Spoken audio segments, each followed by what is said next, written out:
What's up, YouTube? This is Too Raw for TV. All right, so today, I think today was the first day of media day for NBA players coming back to shop. I think training camp started today. The NBA season starts in approximately, I think, 3 weeks. So the 2025-26 season is fast approaching us, and hopefully this will be a decent season despite the antics of that dumbass Adam Silver. Anyway, Paul Pierce, man, not Paul, excuse me, Paul George.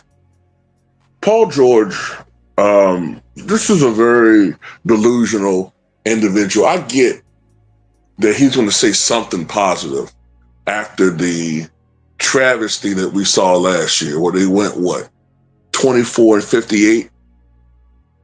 24 and 58. This was coming at the beginning of last year after Paul George was acquired, where some people even had championship aspirations or predictions for the Sixers, only for them to perform disastrously.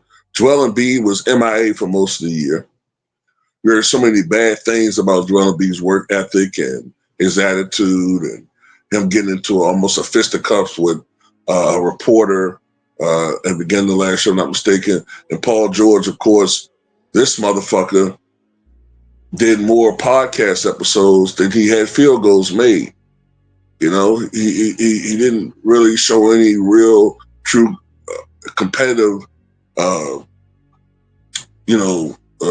he didn't show any real competitive interest or juices about anything last year. The motherfucker go out there, put up 9 points, and get his ass whooped and be laughing and joking it up, stealing money from the Sixers in the next podcast he put up, man. But anyway, this is Paul George on Media Day talking about his expectations that he thinks he still can be an elite player in the NBA.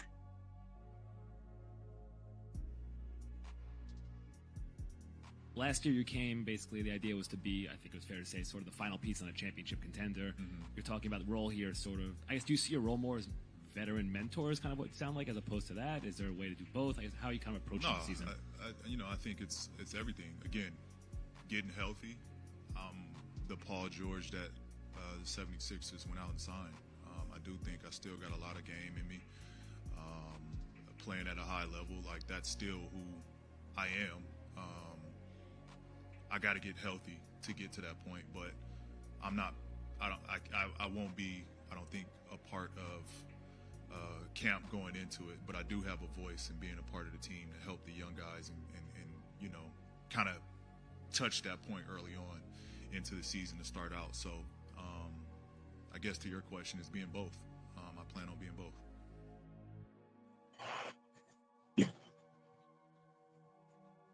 I mean, about him being like a veteran mentor, I mean, I can see, look, I'm not an NBA player, and that's one of the weaknesses that some of us have. Like, I always try to talk from the perspective of a fan. I'm not an NBA player. I don't know what it's like to go to the grind of NBA ball or competitive ball on that level. I don't. Okay? So I try to stay in my lane when I'm talking about stuff like that. But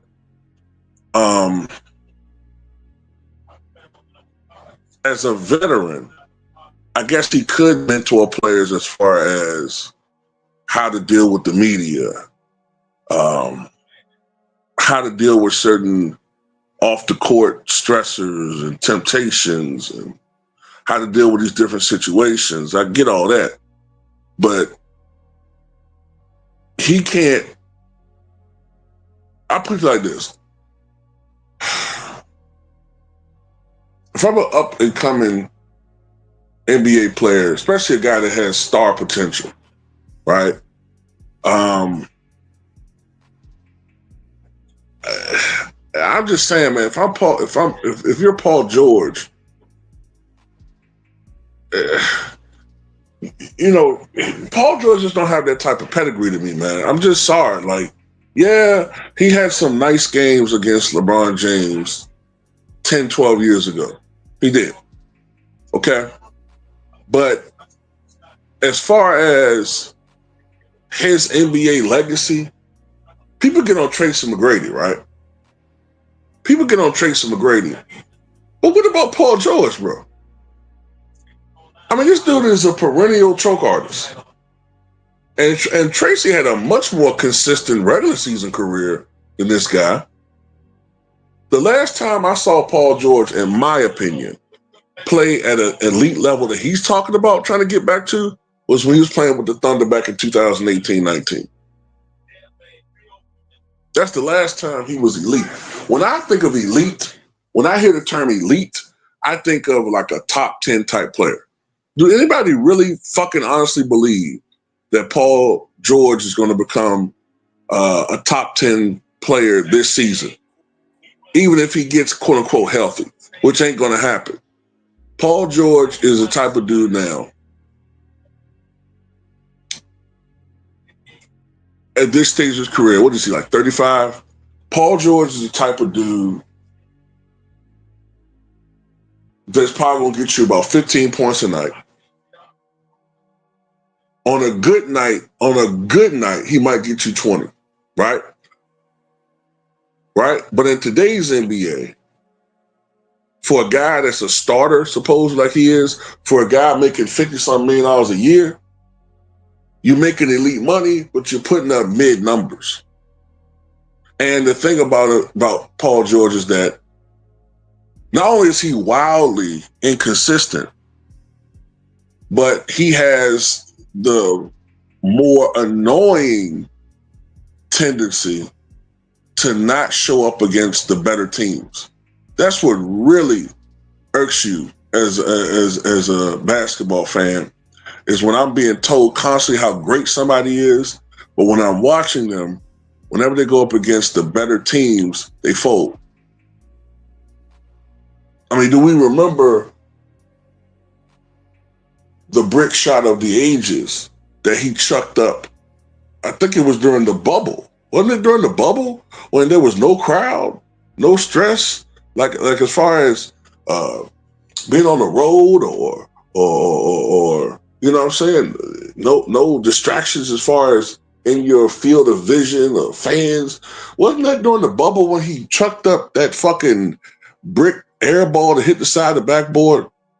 Or was that 2021? I can't remember exactly which year it was. Whatever it is, whatever the case may be, that was one of the worst shots I've ever seen. And that was when they blew a 3-1 lead against Denver. I think it was the bubble. Because didn't Denver go on to lose in the conference finals to the Lakers? I think that was the bubble. But anyway, this dude's been a constant choke artist of the highest order. And that's when he was with the Clippers and he was younger.